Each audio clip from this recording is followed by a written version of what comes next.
beberapa terminologi yang ada di genetika yang sudah kita pahami sejak kita SLTA, tetapi kita masih perlu penyeragaman. Di sini ada istilah DNA.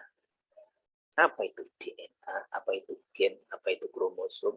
Ada kromosom homolog, ada alel, ada genotipe, fenotip, dominan dan resesif, homozigot dan heterozigot. Ini sudah kita kenal sejak waktu SLTA. Sekarang gen. Ada yang bisa menjawab gen itu apa? Kalau satu kelas saya suruh membuka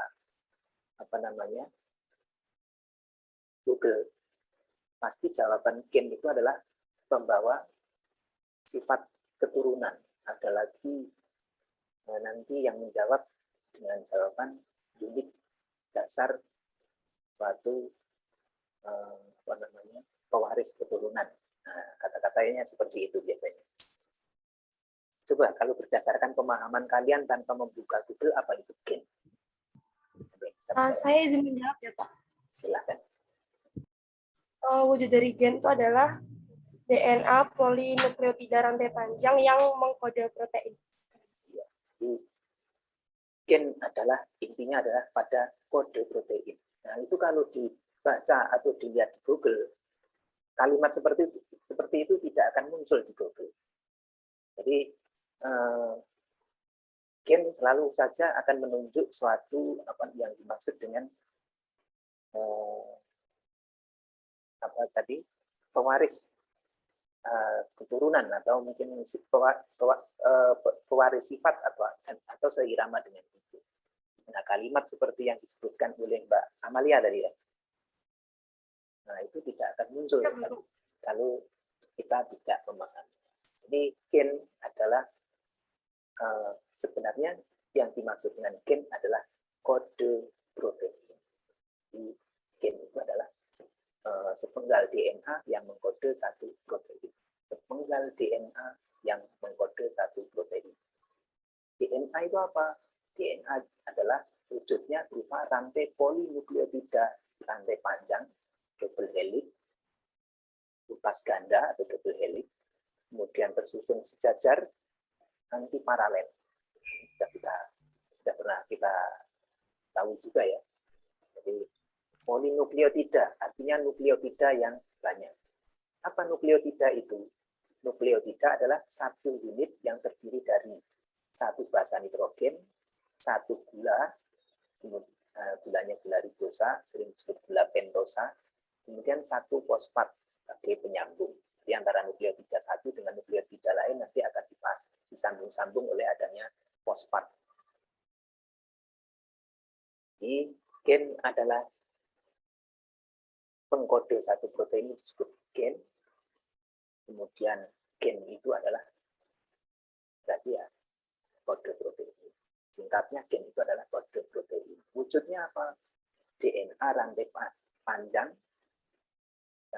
yang jadi DNA rantai polinukleotida DNA itu adalah polinukleotida rantai panjang double helix atau utas ganda. Utas ganda itu dua tali yang ganda yang sejajar tersusun anti paralel. Double helix artinya dia tersusun melilit tapi sejajar. Artinya sejajar ujungnya tidak pernah ketemu. Kemudian tersusun anti paralel karena berlawanan arah. Nah, ini bentuk. Ini DNA rantai panjang. Ini satu nukleotida. Ini satu nukleotida. Ini berpasang-pasangan karena dia utas ganda. Ini satu utas, ini juga satu utas. Kemudian berpasang-pasangan dari setiap nukleotidanya. Setiap nukleotidanya berpasang-pasangan. Kalau guanin, pasangannya dengan sitosin. Kalau adenin, pasangannya timin. Timin dengan adenin. Di pasang-pasangannya tetap. Katakan anti paralel karena memiliki arah yang berbeda. Ini 5, ini 3, ini 3, ini 5. Ini sudah kita pelajari Hikmahnya dari mana? Ini ada urutan atom karbon pada gula ribosa. Gula ribosa ini namanya basa nitrogen, ini fosfat. Fosfat menyambung antara satu nukleotida dengan nukleotida yang lain. Ini fosfat yang menyambung. Dan antara basa satu dengan basa yang berpasang-pasangan di sini dihubungkan oleh ikatan hidrogen. Sudah kita pelajari.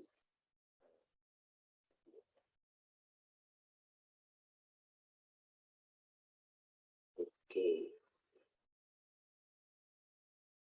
Gen sudah, DNA sudah. Kemudian kromosom. Apa itu kromosom? Nah, coba. Ada yang bisa menjawab kromosom itu apa? Saya, Pak. Iya, silakan. Suatu makhluk hidup yang terdapat benda-benda halus yang terbentuk lurus seperti batang atau bengkok yang terdiri dari zat yang mudah mengikat zat warna. Seperti itu, Pak. Apa tadi? Suatu yang terdapat di dalam makhluk hidup yang terdapat benda-benda halus di dalamnya yang berbentuk lurus seperti batang atau bengkok dan terdiri dari zat yang mudah mengikat zat warna. Yang lain ada yang bisa menjawab? Punya jawaban lain? Kalau batang, benda yang berbentuk batang yang terdapat pada makhluk hidup yang bisa menyerap zat warna, belum spesifik itu. Apa itu? Yang lain mungkin ada bisa. Itu mendapatkan jawabannya dari mana, Pak? Dari buku, Pak. Dari buku. Genetika tentunya. Saya ingin menjawab, Pak. Oh, silakan. Kromosom itu lilitan benang DNA yang menggulung dan memadat pada saat tahap profase, metafase, anafase, dan telofase. Lilitan yang menggulung pada saat mulai dari profase, metafase, sampai ke telofase. Tapi kalau semua yang menggulung pada fase itu sebenarnya benang jahit pun di saat profase juga menggulung. Tepatnya lokasinya ada di inti sel, tapi jadi itu harus disebut ada di dalam inti sel pada satu makhluk eukariot misalnya. Jadi buat definisi harus lebih spesifik. Kalau sesuatu yang menggulung berupa benang-benang yang menggulung pada saat mulai dari profase sampai telofase, kemudian apalagi lipid itu masih belum spesifik. Tapi baiklah, untuk seragaman saya berikan pemahaman seperti ini.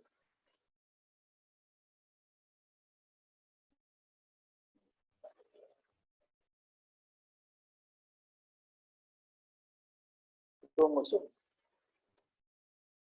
Kromosom itu DNA rantai panjang di dalam inti sel yang digulung memadat dengan protein histon dan non-histon sebagai pengemas. Nah, ini benda. Benda ini letaknya ada di dalam inti sel. Bendanya itu adalah DNA tadi. Nah, DNA itu nanti didefinisikan sendiri apa itu DNA. Polinukleotida, rantai panjang ini DNA.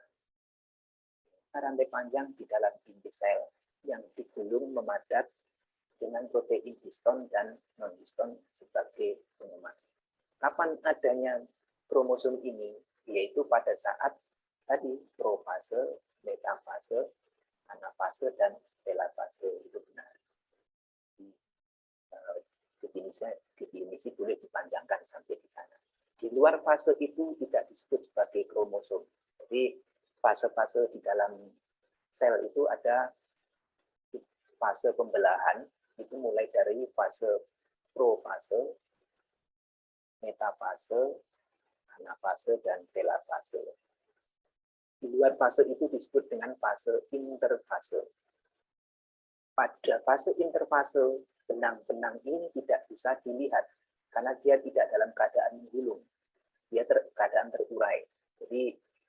luar fase profase sampai telafase tadi, DNA itu tidak menggulung, sehingga dia terurai memanjang. Kalau terurai memanjang, DNA itu menjadi tipis, karena dia berupa uraian yang memanjang. Kalau digulung, baru dia menebal. Sehingga pada waktu interfase, kromosom tidak bisa dilihat, tetapi pada waktu di luar interfase, itu bisa dilihat. Jadi sejak profase sampai telafase, kromosom bisa dilihat. Kemudian kromosom di dalam inti sel saling berpasang-pasangan. Kromosom itu ternyata berpasang-pasangan di dalam inti sel. Terutama ini adalah kromosom pada waktu kromosom tubuh ya, ini ya, sel tubuh ya. Beda dengan sel gamet. Kromosom pada sel-sel tubuh itu berpasang-pasangan. Kromosom di dalam sel tubuh saling berpasang-pasangan di dalam inti sel. Sepasang kromosom dikatakan kromosom homolog. Maka ini sudah ada istilah baru lagi, kromosom homolog. Jadi sepasang kromosom dikatakan sebagai kromosom homolog. Kemudian antar sepasang kromosom homolog, gen-gennya saling berpasang-pasangan. Jadi kromosom yang homolog itu gen-gennya saling berpasang-pasangan. Gen-gen yang berpasangan antar kromosom homolog disebut dengan satu alel. Nah, ini ada satu istilah lagi, alel. Jadi yang dimaksud dengan satu alel itu apabila gen-gen itu gen-gen yang sepasang pada kromosom homolog. Jadi alel itu adalah gen-gen yang berpasangan pada kromosom homolog. Coba kalau dibuka di Google, apa itu alel? Ada yang silakan untuk membuka Google. Alel itu apa? Nanti kita cocokkan benar apa enggak di Google. Izin jawab, Pak. Ya, silakan. Kalau di Google itu, alel merupakan bentuk-bentuk alternatif dari gen pada suatu lokus. Alel terbentuk karena adanya variasi pada urutan dasar nitrogen akibat peristiwa mutasi. Nanti ada istilah satu lagi, lokus. Ya. Apa itu lokus?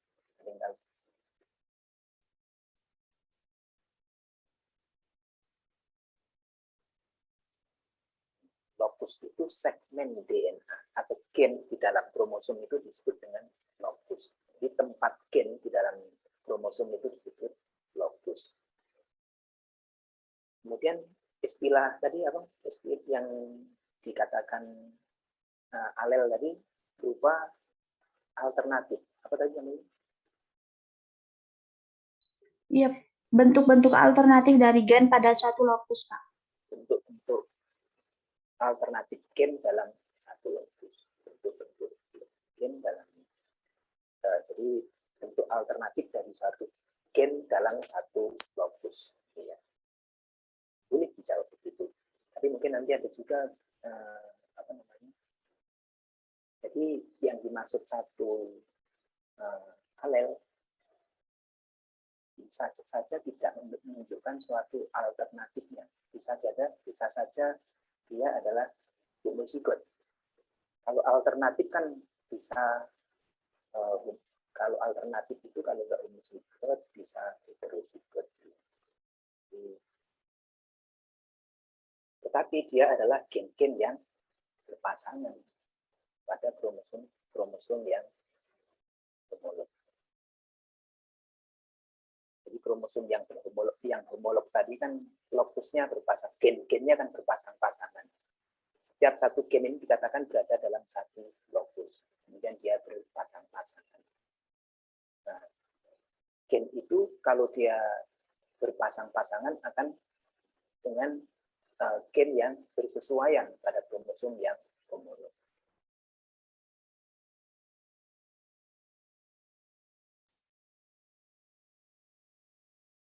Nah, ini adalah kromosom homolog. Kromosom homolog itu identik bentuknya. Di dalamnya memuat segmen-segmen DNA yang sering dikatakan sebagai lokus. Nah, lokus ini dengan lokus ini namanya ini lokus yang bersesuaian tadi. Kalau gen ini adalah suatu gen, maka alelnya ada di gen pasangannya. Jadi kalau gen ini dikatakan alel, maka alel dari gen ini adalah sepasang gen yang dikatakan alel itu setengah pasang di sini, setengah pasang ada di kromosom homolog pada posisi yang bersesuaian. Jadi gen ini berpasangan antara satu yang gen yang ada di satu kromosom dengan kromosom yang homolognya. Jadi sering dikatakan bentuk alternatif. Bentuk alternatif itu kalau di sini dominan, di sini resesif. Atau sebaliknya kalau di sini resesif, di sini dominan. Tetapi tidak selalu berupa alternatifnya seperti itu. Bisa juga dia homozigot. Misalnya dominan sama-sama dominan, resesif bisa juga sama-sama resesif. Itu namanya homozigot. Dan tidak selalu berupa alternatifnya. Bisa saja sama dengannya atau bisa dikatakan homozigot. Jadi tahu ya, ini adalah kromosom homolog, itu adalah kromosom yang sepasang. Ini pada saat interfase, kemudian kalau dia mengalami fase berikutnya, interfase, kemudian profase, pada waktu profase dia kromosom ini akan mengganda lengannya. Ini tadinya lengannya satu, kemudian mengganda menjadi dua, ini adalah fase profase. Di masing-masing lengan kromosom akan mengganda menjadi dua. Kemudian tahapan berikutnya dia akan memisah. Kemudian ini membelah, maka terjadilah yang disebut dengan meiosis seperti itu. Nantinya itu cerita juga.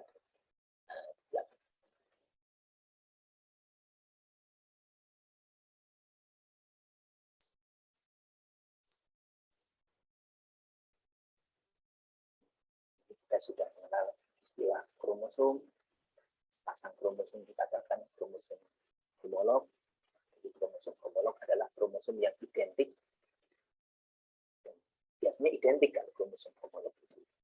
Karena panjangnya sama. Gennya saling berkesesuaian sehingga bentuknya sama. Kemudian antara sepasang kromosom homolog, gen-gennya saling berpasang-pasangan. Gen berpasangan antar kromosom homolog disebut dengan satu alel. Pasangan dalam kromosom disebut dengan satu alel, bisa menunjukkan satu gen-gen yang merupakan bentuk alternatifnya. Ini DNA dan kromosom. DNA itu rantai panjang, double helix seperti ini. Di dalamnya ada nukleotida yang saling berpasang-pasangan. Ini adalah dua nukleotida yang berpasang-pasangan dihubungkan oleh ikatan hidrogen. Yang terpilih seperti ini. Kemudian kalau pilinannya maksimal, dia akan semakin memadat membentuk kromosom seperti ini. Ini tahapan lain dari yang ini. Kalau ini adalah pada fase mulai dari profase sampai telafase, lalu ini adalah fasenya interfase dalam keadaan berulang. Ini yang memudahkan untuk menjelaskan. Tidak pernah kromosom itu pangkalnya berada di fase profase, tapi yang lain, ujung yang lain berada pada interfase tidak pernah. Ini hanya gambaran kalau kromosom ini diuraikan bentuknya seperti ini. Kemudian ada istilah genotip dan fenotip. Genotip adalah karakter yang bisa diamati dari suatu organisme yang diatur oleh genotip dan lingkungan. Lingkungan ini ya, serta interaksi keduanya. Jadi fenotip adalah karakter untuk menunjukkan suatu karakter yang bisa diamati dari suatu organisme yang diatur oleh genotip dan lingkungan serta interaksi keduanya. Sering dikatakan fenotip adalah sifat yang tampak. Jadi sifat yang tampak itu artinya yang bisa diamati. Kemudian tampilannya diatur oleh genotip itu sendiri, kemudian dipengaruhi oleh lingkungan dan juga interaksi keduanya. Jadi misalnya daun warna hijau. Daun warna hijau itu merupakan warna hijau itu adalah karakter.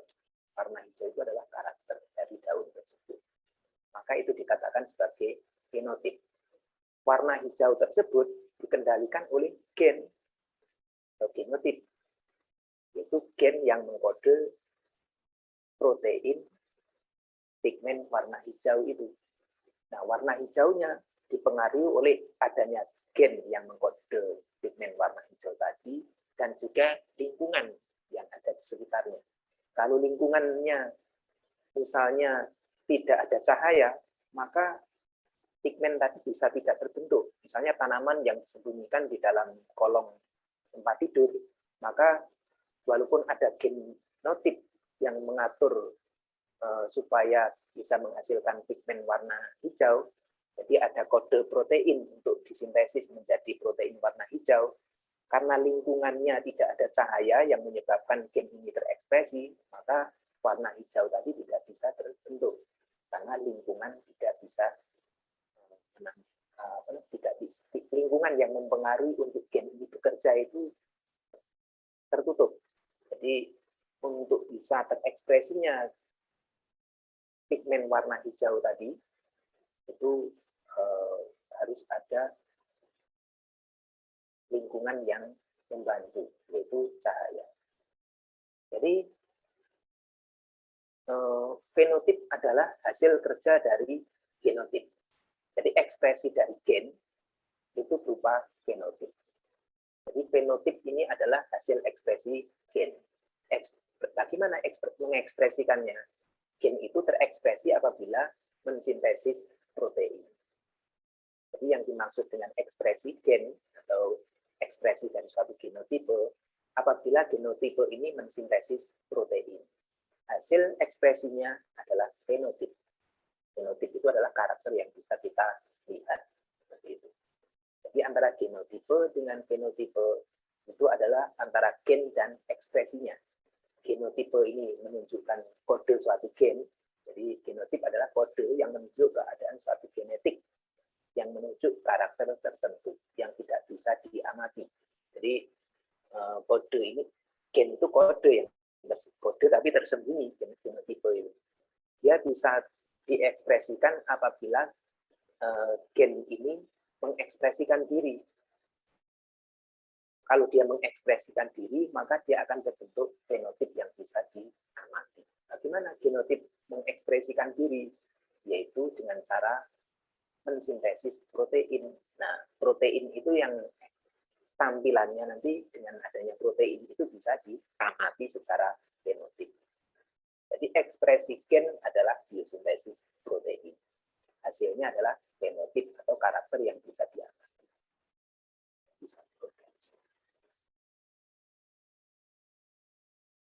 Biasanya kode genotipe dinyatakan dalam notasi huruf. Ini sudah kita sering dengar. Misalnya warna hijau, kita kasih kode H besar. Kemudian yang resesifnya warnanya kuning, hanya H kecil. Balikannya seperti itu. Paham ya antara genotipe dengan fenotipe? Jadi genotipe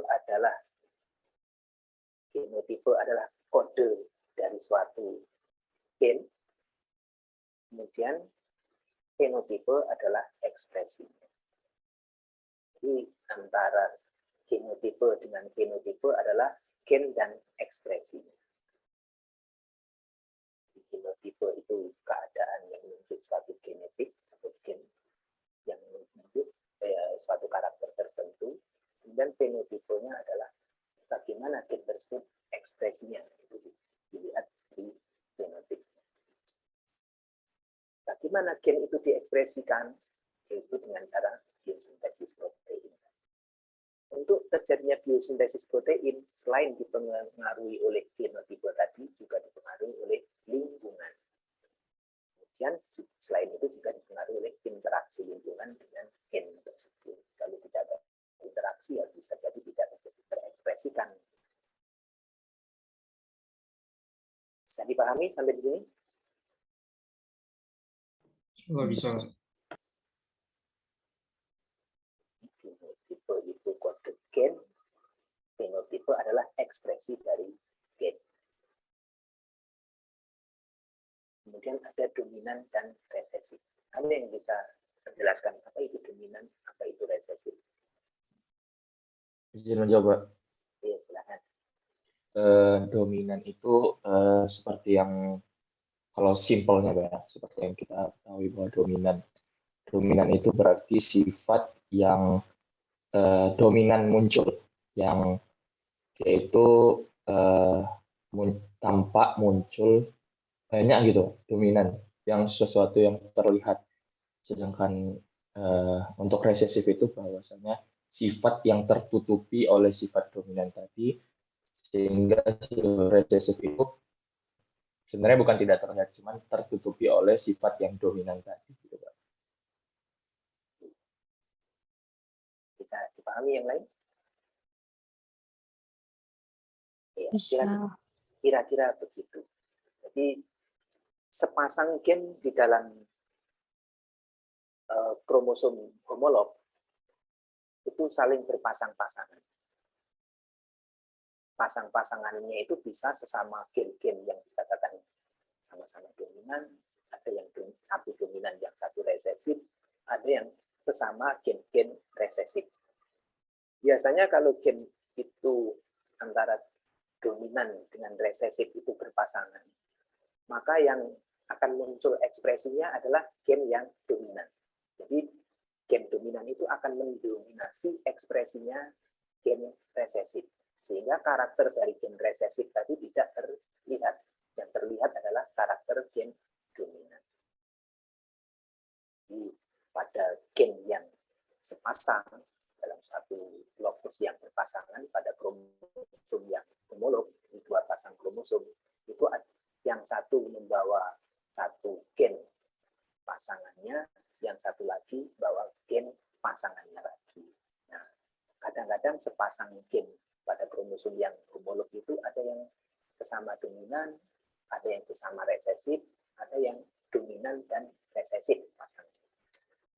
Yang akan muncul pada suatu karakter makhluk hidup adalah karakter dari gen yang dominan. Sementara karakter gen yang resesif akan tertutupi oleh ekspresi gen yang dominan. Ini sebenarnya juga betul tadi kata Mas Yoga tadi ya. Muhammad Khairul Ihsan. Gimana? Yoga Agustian. Mas Muhammad Khairul Ihsan tadi yang jawab. Oh dari Mas Iya. Khairul. Mas Khairul Ihsan. Ya. Jadi sebenarnya gen resesif itu juga terekspresi, tapi ekspresinya tertutupi oleh gen ekspresinya gen dominan, sehingga seolah-olah karakter makhluk hidup tadi seolah-olah hanya memiliki karakter dominan saja, padahal dia masih punya karakter gen resesif. Nah, keberadaan gen resesif menjadi sering tidak terlihat kalau dia berada pada kromosom, pada berpasangan dengan gen yang dominan. Jadi karakter gen resesif sering tidak terlihat oleh adanya pasangan alel yang dominan. Karena yang terlihat hanya yang dominan saja. Untuk bisa terlihat, maka dia harus terekspresi sama-sama dengan pasangan gen yang sesama resesif. Dan dia berada pada posisi yang sama-sama resesif, baru terlihat resesif. Sehingga kalau makhluk hidup itu terlihat suatu karakternya itu mengikuti karakter yang resesif, maka bisa dikatakan karakter tanaman tersebut memiliki karakter itu gennya homozigot resesif. Kalau heterozigot maka yang resesif tidak akan terlihat. Bisa dipahami ya? Gen dominan dan gen resesif. Dominan, resesif. Kemudian ada gen yang heterozigot.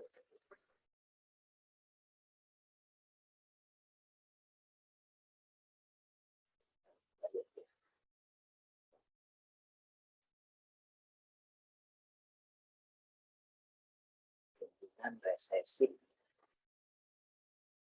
Kemudian heterozigot dan homozigot.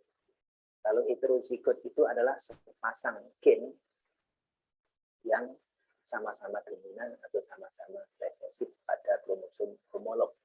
Jadi alelnya itu sama-sama dominan atau sama-sama resesif, itu disebut homozigot.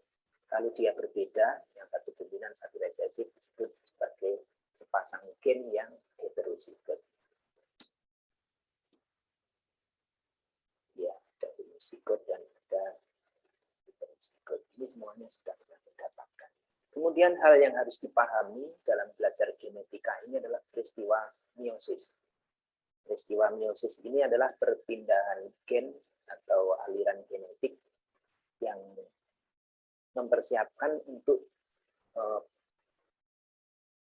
mewariskan keturunan kepada atau mewariskan suatu gen atau materi genetik ke keturunannya melalui suatu pembentukan sel-sel gamet. Sel gamet itu adalah sel yang kromosomnya setengah dari sel induknya, baik dari induk jantan maupun dari induk betina, menghasilkan sel telur atau sel sperma. Ini disebut dengan sel gamet, kemudian ini adalah sel induk. Sel induk itu kromosom-kromosomnya berpasang-pasangan seperti ini. Ini yang biru ini mungkin dulu dari nenek, ini dari kakek, ini dari nenek, ini dari kakek. Maka dikasih kode biru dan ungu. Jadi biru dan ungu ini adalah sepasang kromosom homolog yang satu berasal dari nenek, yang satu berasal dari kakek. Ini yang digambarkan hanya 2 pasang kromosom saja, tetapi belum pernah saya mendapatkan organisme yang hanya 2 pasang kromosom. Tentunya ini hanya penjelasan secara struktur untuk mudah dipahami. Dalam kenyataannya ini terdiri dari kromosom yang berpasang-pasangan ini banyak, bukan hanya 2 pasang. Nah, meiosis itu terdiri dari 2 tahap, ada meiosis 1 dan meiosis 2. Pada meiosis pertama, semua lengan kromosom ini akan mengganda. Kita lihat pada ini adalah interfase. Interfase itu belum tahapan pembelahan. Pada tahapan pembelahan, masing-masing lengan kromosom ini akan mengganda. 1 menjadi 2, 1 menjadi 2, 1 menjadi 2, 1 menjadi 2, sehingga semuanya mengganda seperti ini. Ini tadinya lengannya cuma 2, ini menjadi 4. Masih berpasang-pasangan. Ini homolog dengan ini homolog dengan yang ini. Kemudian kromosom ini kemudian memisah pada fase meiosis yang kedua. Kromosom ini memisah dari antara kromosom sel anak dengan kromosom aslinya memisah. Ini kan kromosom asli, ini kromosom bukan ya. Jadi ini kromosom ini memisah begitu saja ya. Jadi kromosom homolog tadi memisah. Sehingga masing-masing hanya mendapatkan setengah pasang. Jadi kromosom yang tadinya berpasang-pasangan ini memisah menjadi 2 sel. Jadi 1 sel membawa setengah pasang, 1 sel lagi membawa setengah pasang. Kemudian pada tahapan berikutnya, setelah memisah, kemudian kromosom yang lengannya sudah mengganda tadi, membelah diri. Jadi masing-masing kromosom membelah diri, sehingga yang tadinya lengannya sudah mengganda menjadi 4, yang tadinya 2 lengan kiri dan kanan, kemudian menjadi 4. Kemudian di sini mengganda lagi menjadi 2. Jadi ini yang biru ini menjadi 2, yang satu ke sini, yang satu ke sini. Kemudian yang ungu, yang sebelah sini ke sini, yang sebelah sini ke sini. Itu juga yang ini. Nah, inilah tahapan meiosis. Meiosis menghasilkan setiap 1 induk sel menghasilkan 4 sel keturunan. 4 sel keturunan ini bervariasi. Ada yang membawa sel yang dulu dari neneknya, ini yang berasal dari kakeknya. Ini yang dari kakeknya, ini dari nenek. Tentunya ada yang nantinya mix. Ini kalau kromosomnya 3, tentunya nanti keturunannya akan sangat variatif di sel telur dan sel atau sel spermanya.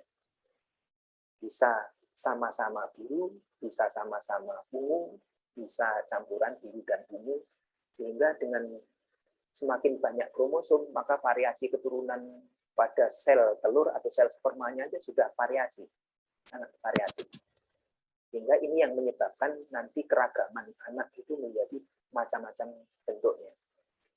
Karena kromosom ini membawa gen yang banyak, masing-masing kromosom, kemudian jumlah kromosomnya juga banyak, dan kombinasi sel telur dan sel spermanya juga semakin banyak kromosom yang terlibat yang kita lihat. Kalau ini hanya 2 kromosom saja. Ini belum gennya. Nah, kalau gennya ini bisa sangat variatif lagi, ini baru kromosomnya.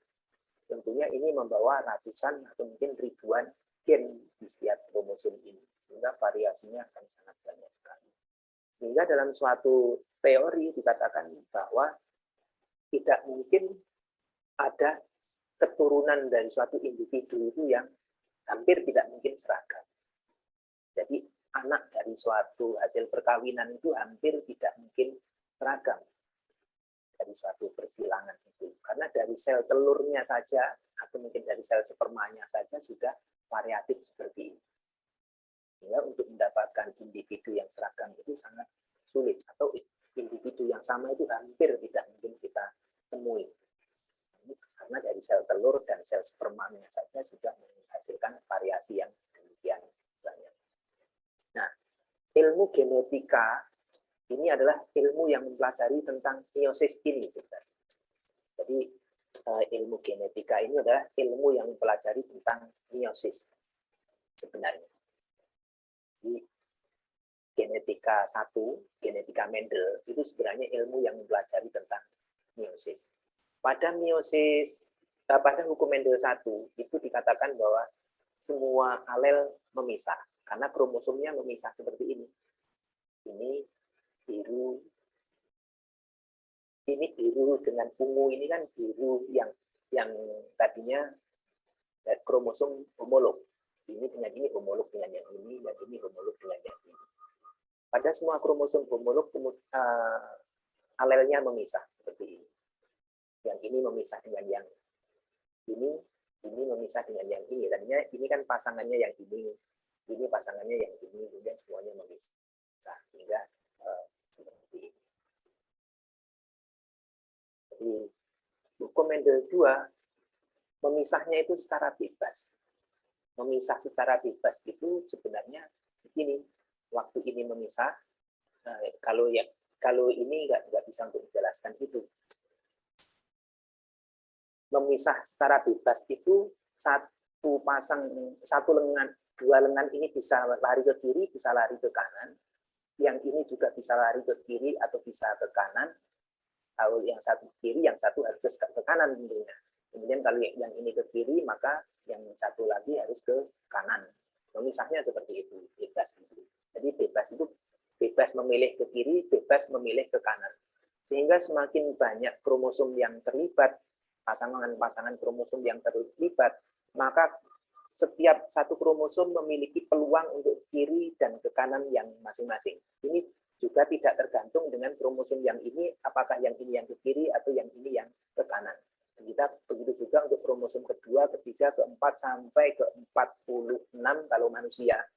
Itu mau yang ke kiri, yang ke kanan, itu lengan yang mana, itu bebas. Itu dikatakan memisah secara bebas. Dengan memisah yang secara bebas itu, maka kombinasi keturunan di sini akan sangat variatif. Seperti itu. Nah, memisahnya secara bebas itu kadang-kadang tidak sebebas-bebasnya juga. Kadang-kadang ada yang terikat. Misalnya ada lengan yang saling tumpang tindih seperti ini. Ini bisa menyebabkan pertukaran materi genetik. Sehingga kakinya ada yang blonteng seperti ini. Ini karena memisahnya ada yang tidak bebas karena adanya tumpang tindih lengan. Sehingga tertukar gennya.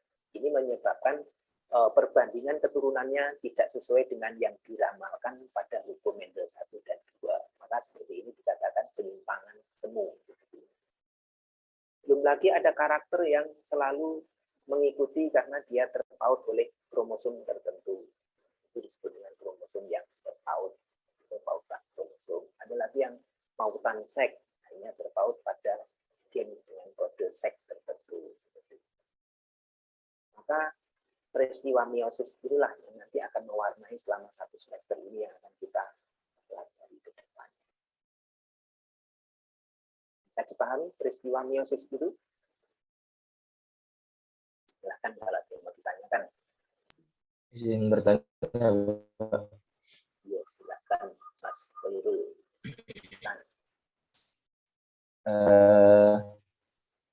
Ini Pak,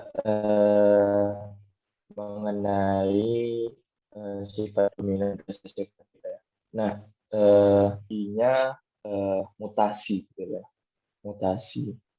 Tentunya gen itu membawa sifat yang baru bukan ya, Pak? Nah, Iya.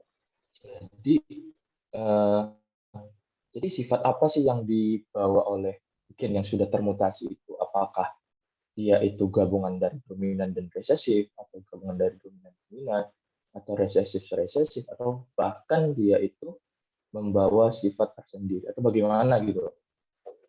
Mungkin itu Pak, yang mau saya tanya. Terima kasih Pak. Terima kasih. Terima kasih kembali. Gen yang bermutasi, nah, misalnya terjadi mutasi. Mutasi itu adalah peristiwanya, terjadinya perubahan. Nah, mutasi tentunya macamnya bisa bermacam-macam. Ada mutasi itu mutasi titik, ada mutasi yang namanya inversi, ada yang mutasi hilang, atau disebut dengan delesi. Nah, seperti itu ya. Mutasi itu akan menyebabkan berbagai kemungkinan. Jadi, saya luruskan dulu.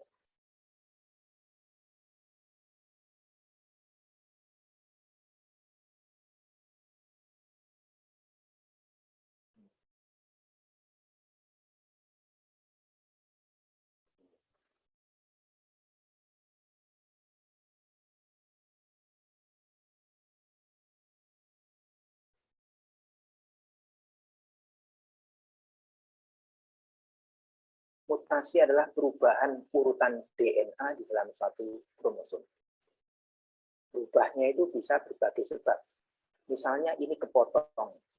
Kepotong ini kemudian hilang atau pindah ke kromosom yang lain, sehingga urutan DNA tertentu yang mengkode protein tertentu ini hilang dari konstitusi gen yang ada di dalam sel ini.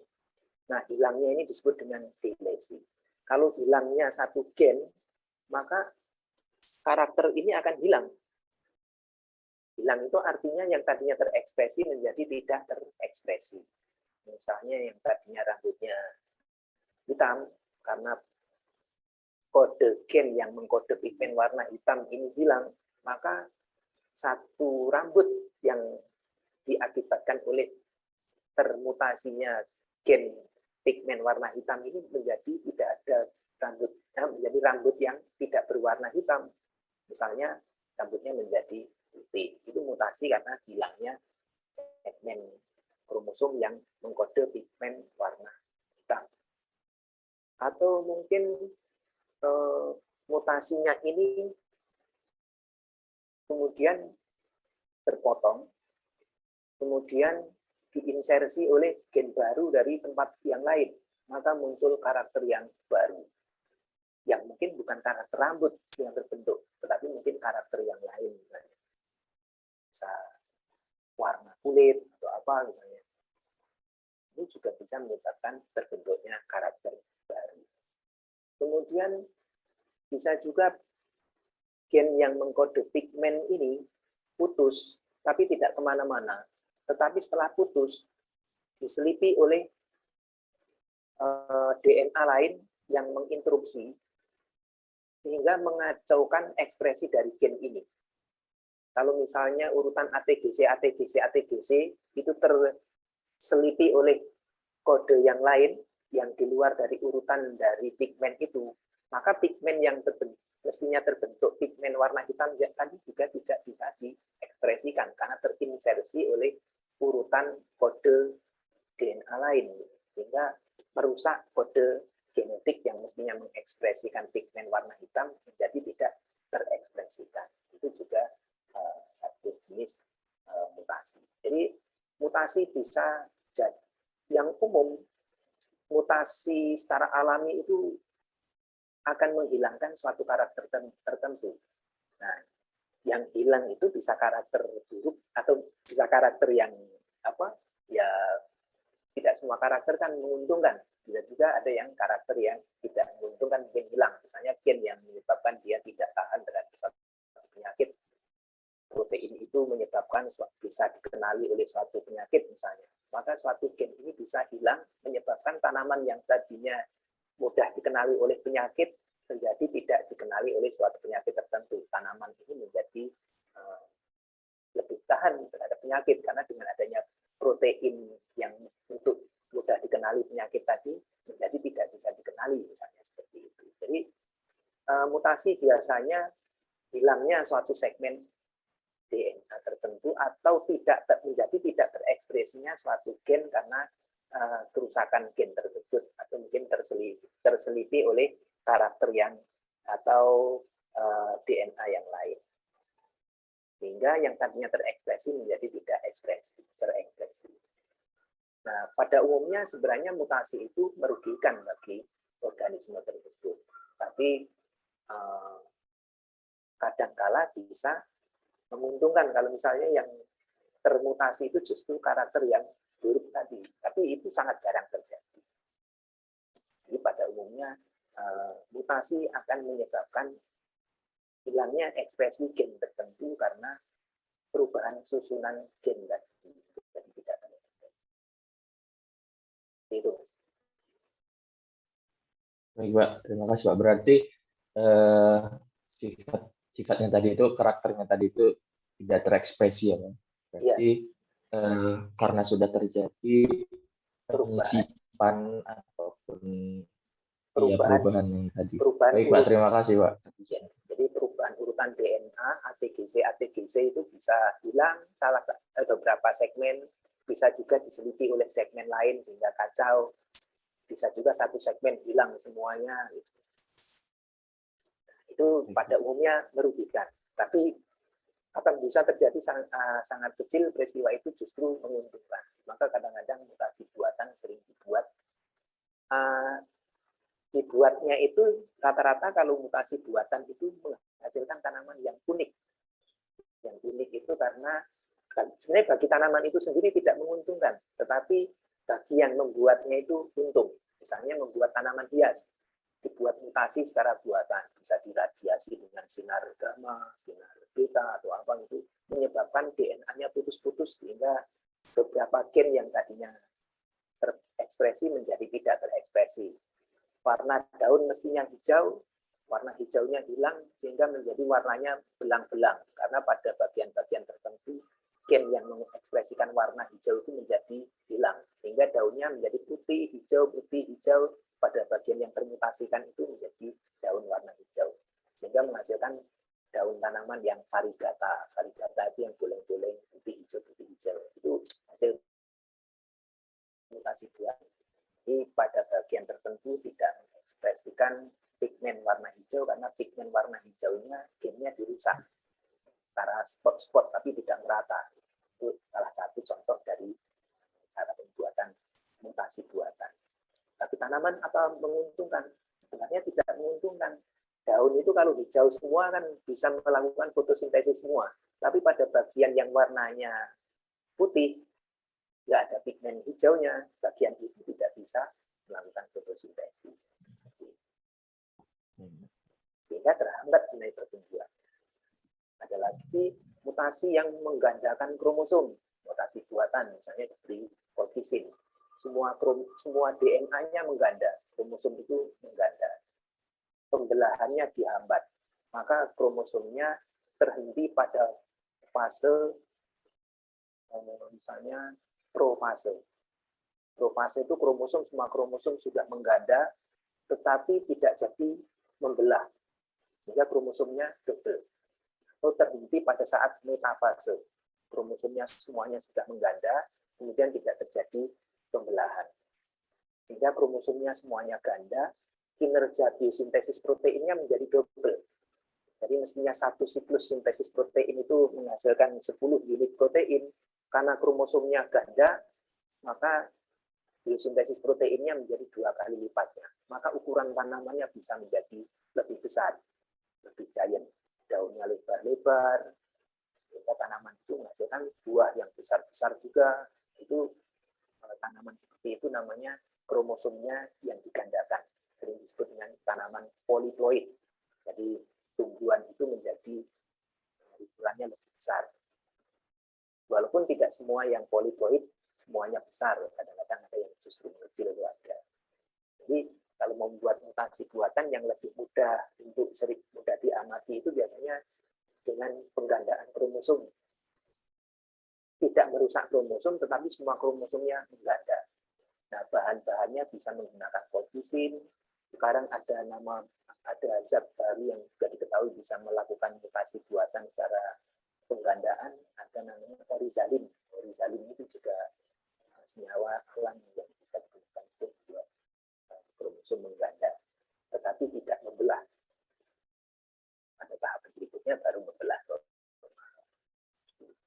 Tanaman yang poliploid biasanya tanaman buahnya lebih besar, daunnya lebih lebar, seperti itu.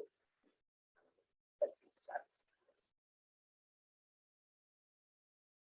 Itu Mas Khairul Ihsan. Baik Pak, terima kasih Pak atas penjelasan. Sangat menarik Pak.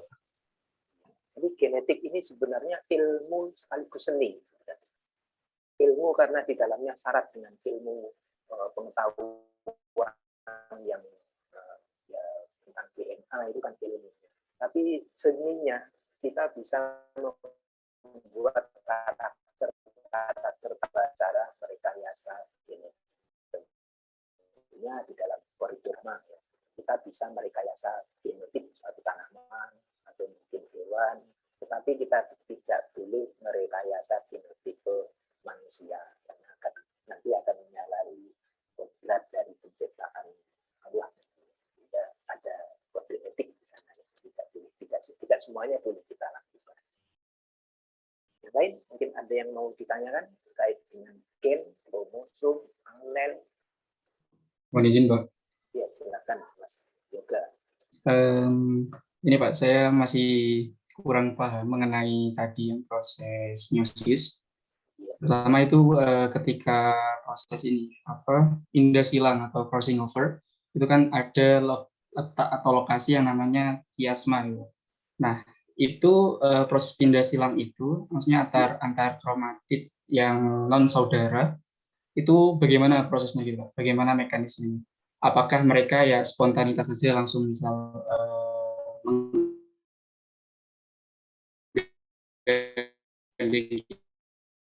itu atau sehingga pun ketika mereka tidak bertaut lagi itu masih ada alel yang tertinggal di kromatid non saudara tadi. Itu, terima kasih.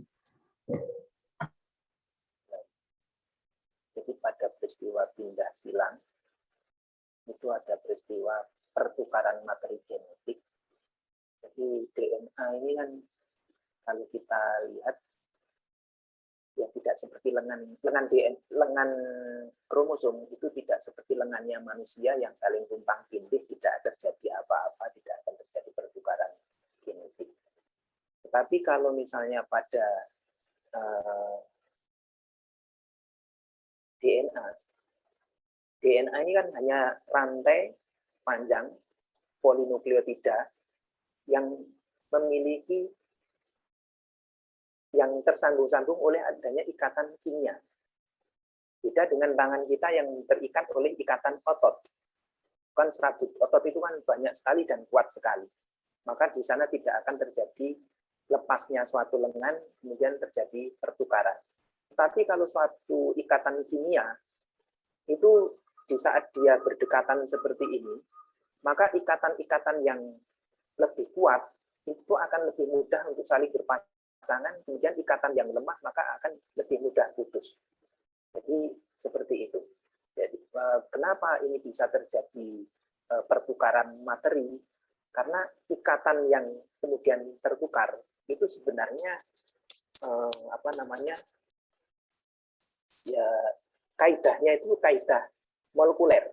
Kaidah molekuler itu ikatan yang paling kuat maka dia akan berikatan semakin kuat. Tetapi kalau misalnya ditawari dengan ikatan-ikatan yang lain yang mestinya lebih kuat, maka dia bisa bertukar seperti itu. Jadi ini sebenarnya bentuk perselingkuhan pasang ini kan sebenarnya kan dengannya itu mungkin bisa sama kuat dengan kalau dia berikatan dengan yang lengan yang satunya lagi, maka itu bisa terjadi pertukaran sama kuat atau yang satu lebih lemah atau yang satu lebih kuat.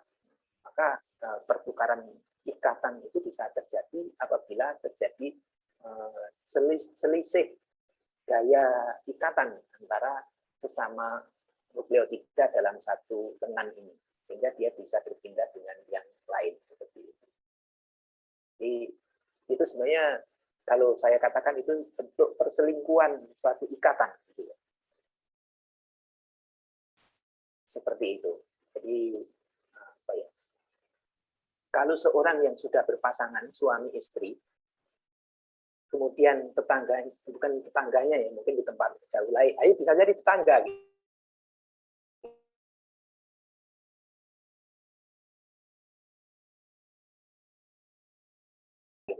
Bisa jadi memelihara ikatan sesama pasangan tadi. Maka karena saling berdekatan, itu bisa bertukaran satu sama lain. Gitu.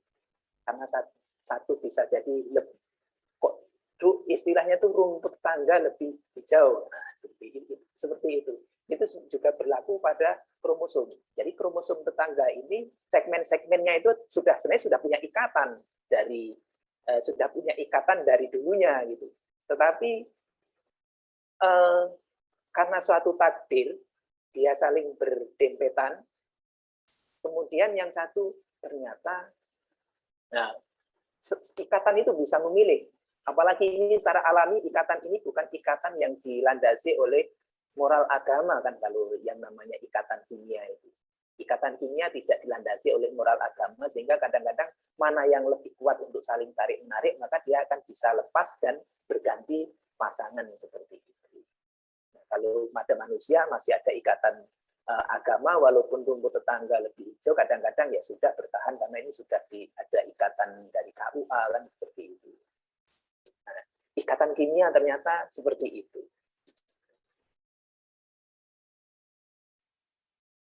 Ya, mungkin penyetaraannya kira-kira seperti itu. Terima kasih banyak, Pak. Insya Allah bisa, Pak. Terima kasih banyak.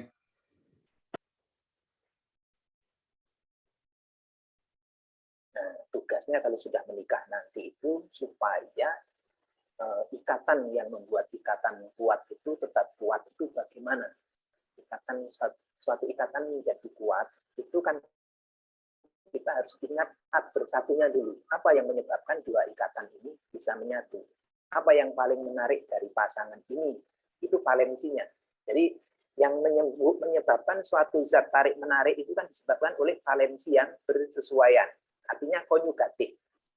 Konjugatif itu artinya gini, kalau satu memiliki dua ikatan, yang satu harus memiliki dua ikatan yang berlawanan. Ini namanya ikatan konjugatif.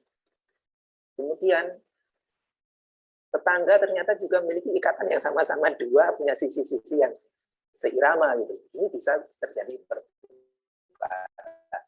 Tapi kalau misalnya ikatan itu dipaksakan, yang satu memiliki dua ikatan, dua elektron, yang satu 3 elektron, bisa kadang-kadang berikatan seperti ini gitu. Tetapi ini harus kadang-kadang selingkuh dengan yang lain, yang ini masih bisa mencari ikatan yang lain. Nah, ini namanya ikatan ini kurang kuat ya, seperti ini. Masih bisa digoda oleh ikatan yang lain. Pada saat di tempat lain ada yang memiliki ikatan 3, yang 2 ini akan ditinggalkan, yang ini akan mencari yang 3, yang 2 ini akan mencari yang 2. Maka itu bisa terjadi seperti itu.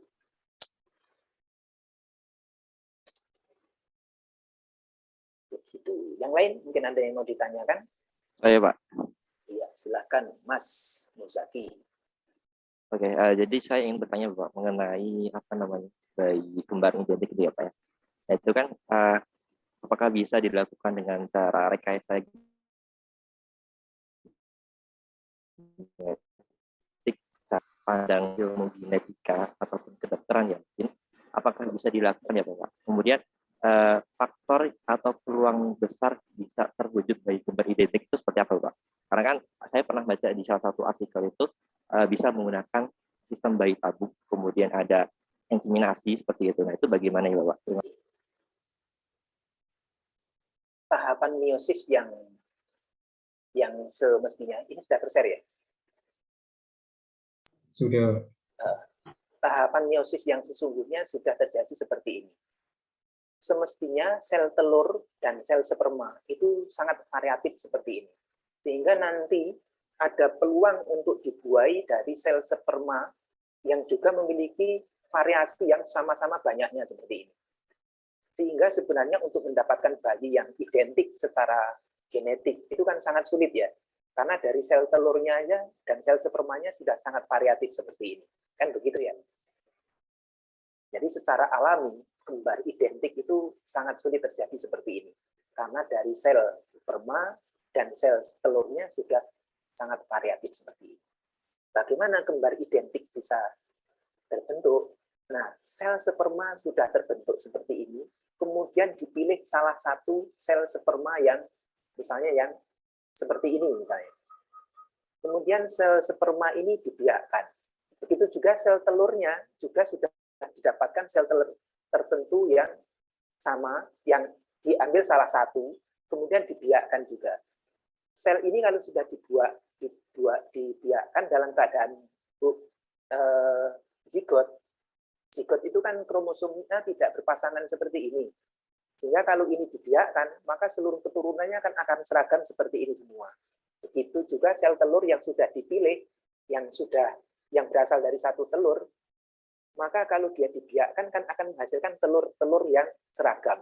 Kemudian dari telur yang seragam, sel sperma seragam, kemudian disatukan, maka akan menghasilkan keturunan yang seragam. Maka itu disebut dengan kembar yang identik. Jadi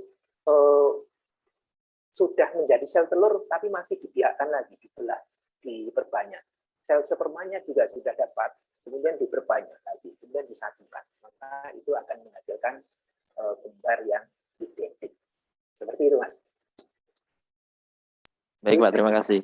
Teknologi bisa dibuat seperti itu. Tentunya itu pada bayi tabung memungkinkan. Jadi sel telur yang sudah yang satu, kalau digandakan kan dia akan seragam. Karena dia bukan dari kromosom yang berpasang-pasangan, tapi dari kromosom yang setengah pasang. Kemudian digandakan sampai banyak sekali. Begitu juga pada sel seperti satu. Dan dia akan menjadi bayi yang seragam. Secara alami tidak terbentuk seperti itu. Karena secara alami sperma sudah bermacam-macam, sel telur pun juga sudah bermacam-macam. Mas Zaki. Yang lain mungkin masih ada pertanyaan. Genetik ini sangat menarik sehingga mau sampai kapanpun pertanyaan akan terus banyak. Saya Pak izin bertanya. Silakan, Mbak Mas Huro. Iya, kan kalau di manusia itu terdapat dua jenis kromosom, yaitu autosom sama seks kromosom. Yang di seks kromosom itu kan dapat dua kromosom ya Pak ya, kromosom X sama kromosom Y. Sedangkan kan kalau di setiap manusia, di setiap orang itu kan beda-beda tingkat dominan kromosom X sama kromosom Y-nya. Itu yang bikin beda itu disebabkan oleh apa ya Pak? Beda yang mana ya Pak? Sebenarnya kromosom autosom sama kromosom seks itu komposisinya sama. Jadi seluruh tubuh kita ini kromosomnya sama, baik autosom maupun pada ini sel atau kromosom ya diceritakan tadi. Sel tubuh atau sel tubuh dengan sel autosom ya tadi ya. Kromosom seks Pak. Kromosom seks. Seks kromosom itu hanya satu sebenarnya gini ya.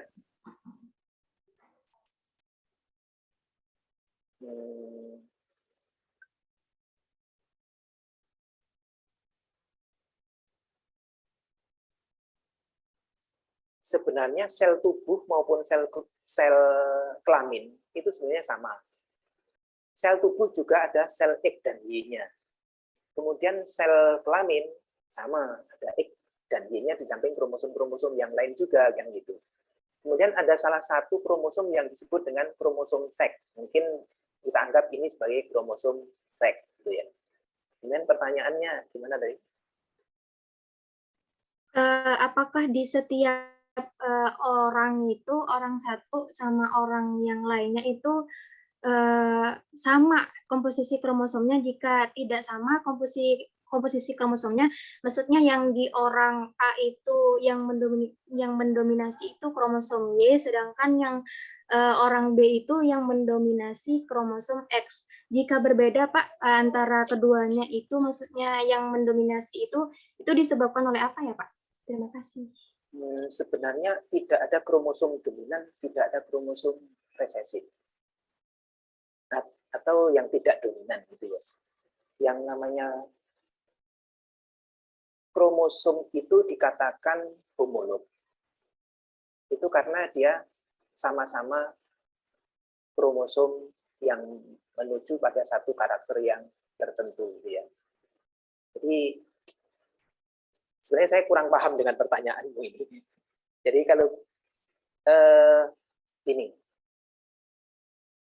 adalah sel tubuh si A. Kemudian di tempat lain ada kromosom tubuh si B. Entah apakah itu sel tubuh atau sel autosom ya. Apakah itu autosom atau sel kelamin, itu sebenarnya komposisi gen, komposisi kromosomnya sama. Ada kromosom-kromosom yang membawa karakter lain, ada satu kromosom khusus yang mengkode jenis kelamin, kan begitu. Ini ada X, ada Y misalnya begitu. Pada sel yang lain juga begitu, ada kromosom X, ada kromosom Y-nya. Hanya saja gen-gen yang dibawa bisa jadi berbeda. Misalnya di sini pada kromosom X itu misalnya apa yang terbawa pada kromosom X misalnya. Di sini menunjukkan kumis tebal misalnya. Ini karakter jantan ya. Kemudian pada sel yang lain bisa jadi kromosom X-nya juga ada yang membawa kromosom yang kurang berkumis misalnya. Perbedaannya paling hanya seperti itu. Kemudian mungkin bisa jadi yang mungkin tinggi dan pendek, bisa jadi ada itu di kromosom X atau Y, saya kurang tahu, biasanya kan yang laki-laki lebih tinggi misalnya. Tapi bisa jadi kromosom X yang ini mungkin tinggi, kromosom X yang ini mungkin orangnya pendek, atau mungkin sama tinggi, bisa seperti itu. Atau gimana? Lurusnya pertanyaanmu jawab bagaimana itu? Berarti saya kan tadi tanya tentang sekromosom, berarti komposisi setiap orang itu kromosom X-nya sama kromosom Y-nya itu sama ya, Pak? Iya. Komposisinya. Kalau dia ada sesama kromosom X, bukan berarti seluruh gen di dalam kromosom X dua individu itu sama. Bisa jadi berbeda-beda.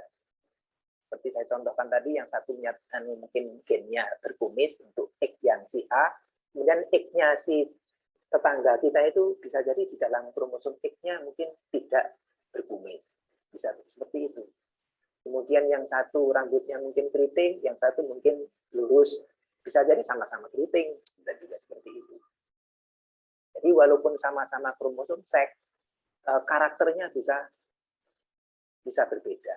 Jadi walaupun kromosom itu homolog, bukan berarti setiap kromosom homolog itu membawa gen yang identik. Bisa berbeda. Bisa alelnya, bisa juga alel yang berbeda. Seperti itu, Mbak. Berarti dapat disimpulkan bahwasanya perbedaan kromosom setiap orang itu dari sel induknya ya, Pak? Iya. Jadi mau karakter seperti apapun bisa berasal dari neneknya, bisa juga berasal dari kakeknya. Jadi bisa dari nenek ibu, bisa juga dari nenek dari ayah. Bisa begitu. Jadi banyak sekali variasi. Terima kasih, Pak. Terima kasih kembali. Mohon maaf kalau saya tidak kurang bisa menangkap pertanyaan. Kira-kira seperti itu. Jadi kromosom itu walaupun homolog atau mungkin bersesuaian dari satu orang dengan orang yang lain, bisa jadi karakter gennya bisa berbeda. Karena proses DNA itu sudah melalui apa namanya ya, ada bagian-bagian yang berbeda walaupun dia kromosom itu homolog, karena sudah turun-temurun dari berbagai keturunan yang panjang sekali. Yang lain mungkin masih punya pertanyaan? Saya izin bertanya, Pak. Silahkan, Mbak Indah. Ya, di DNA sama RNA itu kan mengandung segmen ekson dan juga intron, di mana intron itu merupakan segmen yang dianggap tidak diekspresikan menjadi protein, sedangkan ekson itu dianggap bisa diekspresikan sebagai protein. Dan pada saat proses sintesis protein itu kan terjadi pematangan RNA kan, Pak, di mana terjadi proses splicing, yaitu pemotongan bagian intron dan menggabungkan segmen ekson pada RNA. Nah, pertanyaan saya, sebenarnya kegunaan dari segmen intron itu apa? Dan mengapa pada DNA dan juga RNA itu tidak langsung saja semuanya itu ekson? Kenapa kok mesti ada intron? Seperti itu, Pak. Terima kasih. Sebenarnya tidak semua apa ya kehendak Tuhan itu kita harus paham. Ada yang sesuatu yang diciptakan Allah itu ada bagian dari kita itu yang tidak harus paham itu. Sehingga apa yang menjadi kadang-kadang sesuatu yang tidak dipahami itu bisa jadi setiap orang memiliki persepsi yang berbeda-beda juga. Fungsinya untuk apa bisa jadi masih belum saya malah belum tahu itu. Jadi, nanti cari sendiri. Sebenarnya ini adalah materi genetik, kalau genetika yang ini genetika molekuler yang berbicara tentang struktur dari gen. Itu ada ekson, ada intron, dan sebagainya. Itu dari genetika molekuler.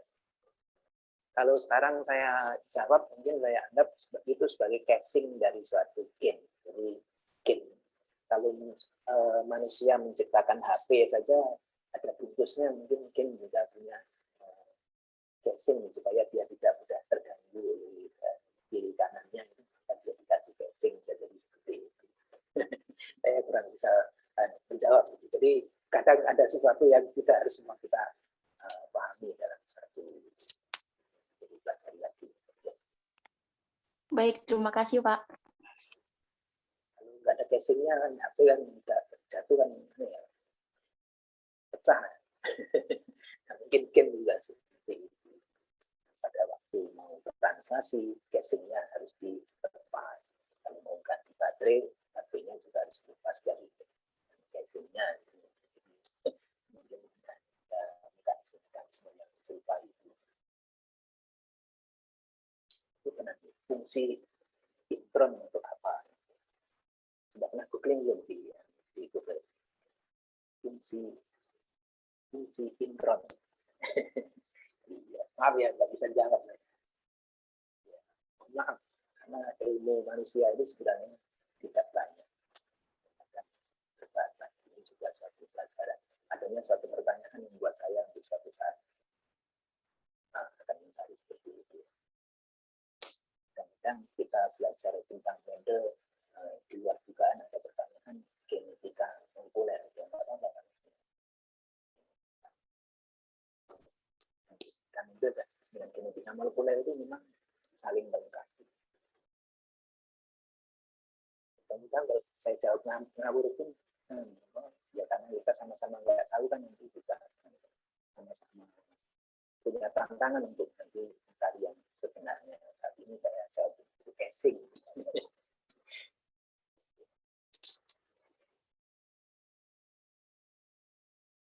Yang lain mungkin ada pertanyaan terkait dengan gen, alel, dominan, resesif, terminologi yang ada di Mendel.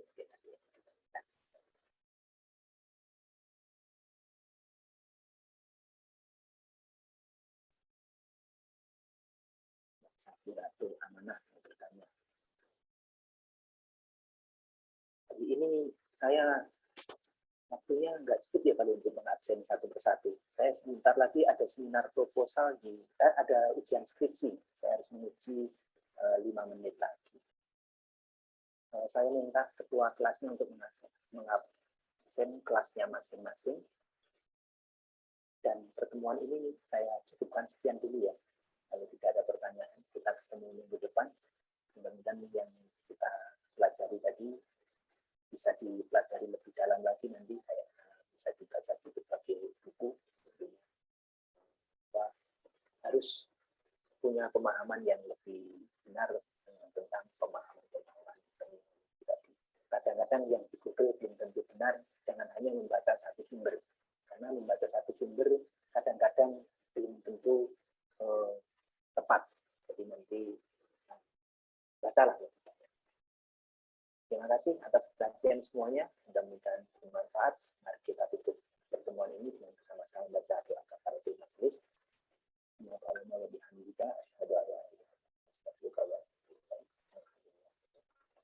Assalamualaikum warahmatullahi wabarakatuh. Waalaikumsalam warahmatullahi wabarakatuh.